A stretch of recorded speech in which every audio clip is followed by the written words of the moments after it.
Hi, scientists. Welcome to the last week of April.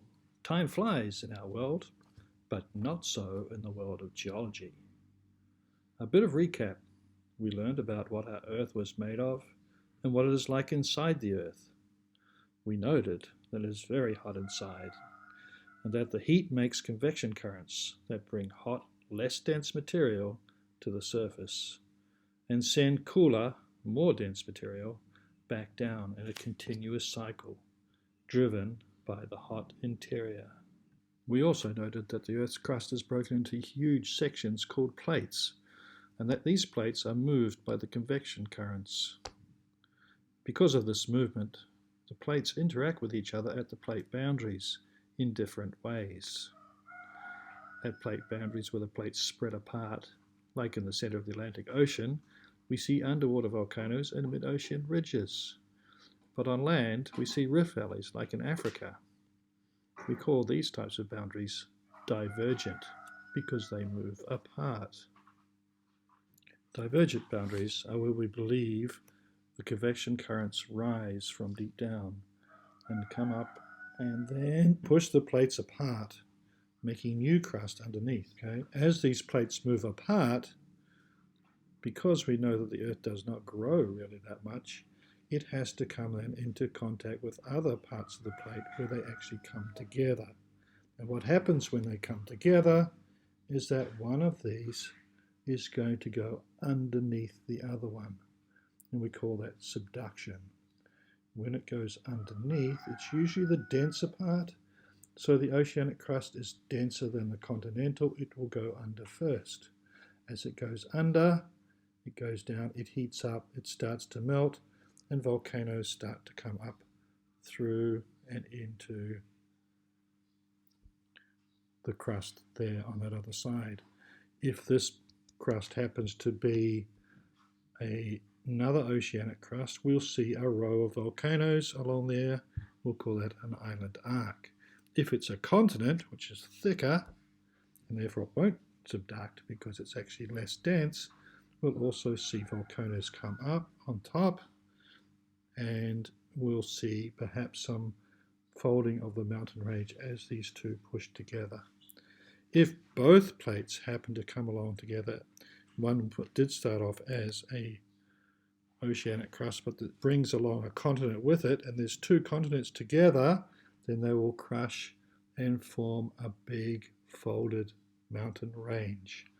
The best example of this, of course, is the Himalayas, where India, as a continent, collided with the Eurasian plate starting about 40 million years ago, and still continues today.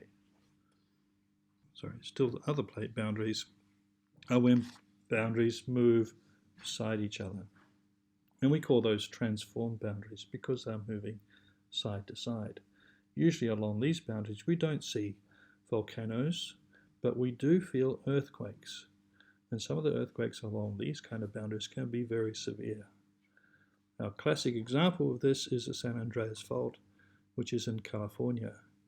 Okay, all these plate boundaries are very active, and this is where we find, as we've talked about, volcanoes, earthquakes, and if the earthquakes happen to occur underneath the sea, sometimes, if they're large enough, they can cause tsunamis. You have had a chance to look at different types of volcanoes. You've had a look at some work on how earthquakes can affect humans' activities, such as a building, and you've had a chance to have a look at what tsunamis can do. And you've also had a turn at making a warning system for people who might be in those areas so they know what to do. The important thing is that we know where on the earth these are likely to occur and what we can do about them. We cannot stop them. Often we cannot predict them, especially we cannot predict earthquakes.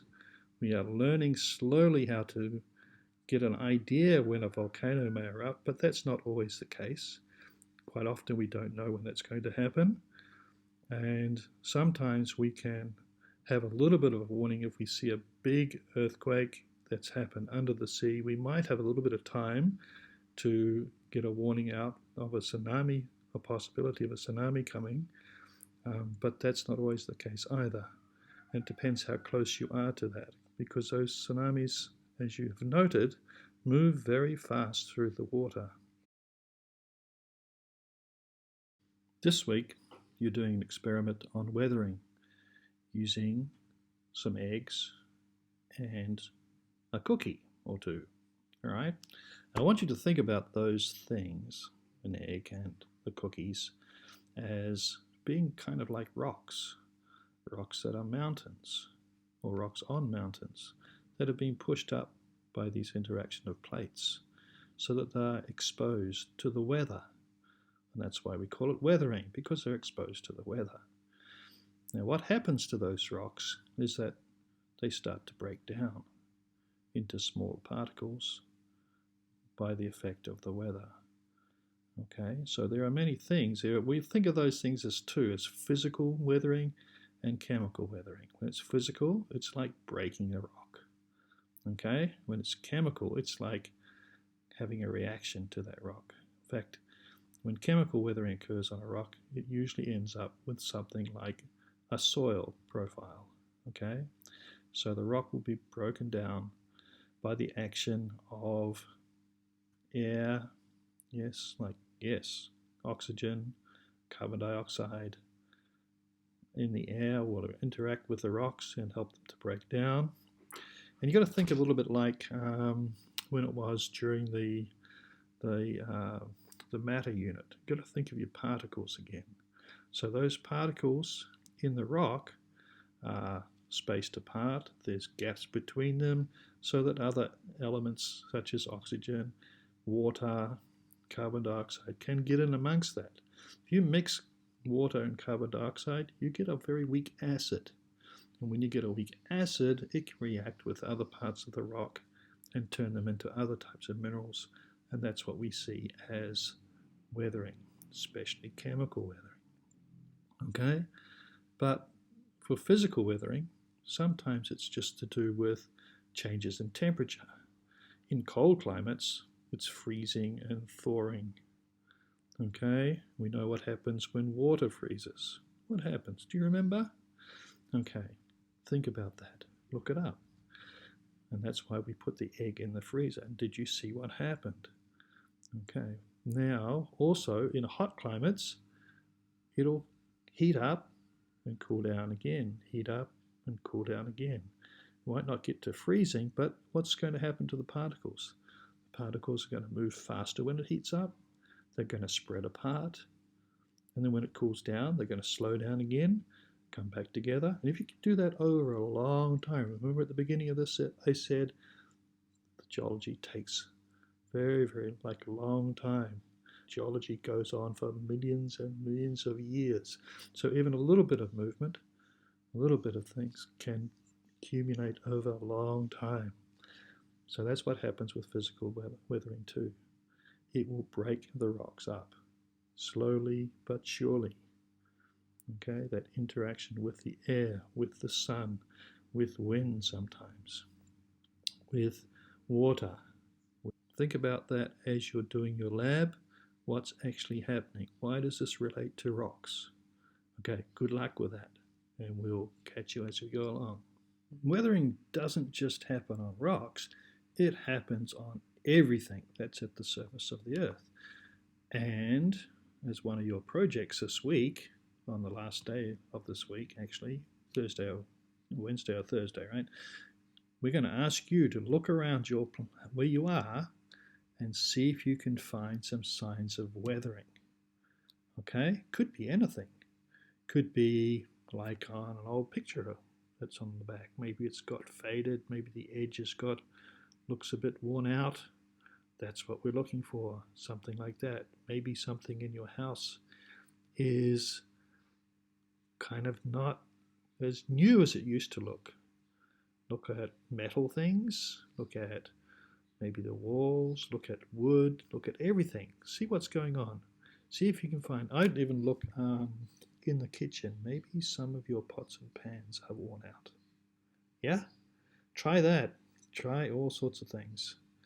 I'm sure you'll find something that is starting to show some weathering. Take a photo. Don't forget, also try to put some kind of scale next to it. If it's just a picture of the wall, we don't know how big it is, so just sort of put something to show the scale. Maybe a pen that's in the picture as well, something that we all kind of know what size it is. I quite often use, like a pen, just put it next to the photo so we can see, or one of these kinds of pens, or even a ruler or something, or even draw a little scale, make it with sort of centimeter black on the centimeter white on the thing like this. Get a scale rule like this, because I can't see that, so I would just then get my pen and then go put lines on every centimeter. Got the right ones? Yes.